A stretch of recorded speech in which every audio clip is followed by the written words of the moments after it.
The Anthropic pop-up in New York was like Matcha and Pilates for the tech bros. Apparently 5,000 people attended and everyone was taking pictures and talking about the thinking caps and the free coffee. Look, I'm not hating on this. I would definitely have been in that queue waiting. But I think there's a broader conversation here around technology and culture, and how it's still so important for people to feel like they have a cultural connection to companies. You have here the two biggest AI companies. Anthropic comes across as relational in a way that I find that ChatGPT is transactional. Would people queue around the block for an open AI pop-up? Possibly, but there was something about the Anthropic pop-up where it's very much about that cultural capital, the association with the company, the message around moving away from all the digital noise and finding a quiet moment with your pen and your paper and your thoughts, and really challenging this whole concept of work slop and AI slop, which has been in the news more recently. I think what Claude is doing very cleverly here is it's aligning itself as a thinking partner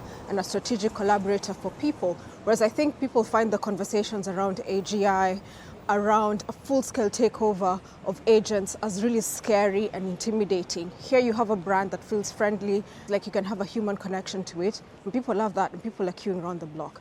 A couple of weeks ago, I talked about the Perplexity pop-up in Korea, which I loved the vibe of that.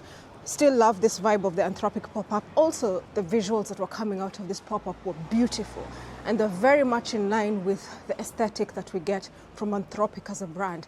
There's this whole idea of taste, thoughtfulness around design, and I think that comes through in its physical pop-ups and activations as well.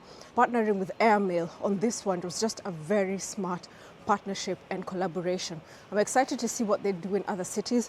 Obviously, if they come to London, I'll be queuing around the block. I would actually love to work on this project. As someone who's built pop-ups and concept stores in my time, just that convergence of technology, of physical space, and what you can do to talk about your brand, evoke a feeling of connection and culture with people is just something that I'm really passionate about. So did you guys catch wind of this Claude pop-up on the internet? Let me know what you think. Let me know what your thoughts are generally on tech companies and how they try to place themselves in physical spaces and what that does to you as a consumer. I'm excited to hear your thoughts, and I shall see you in the next video.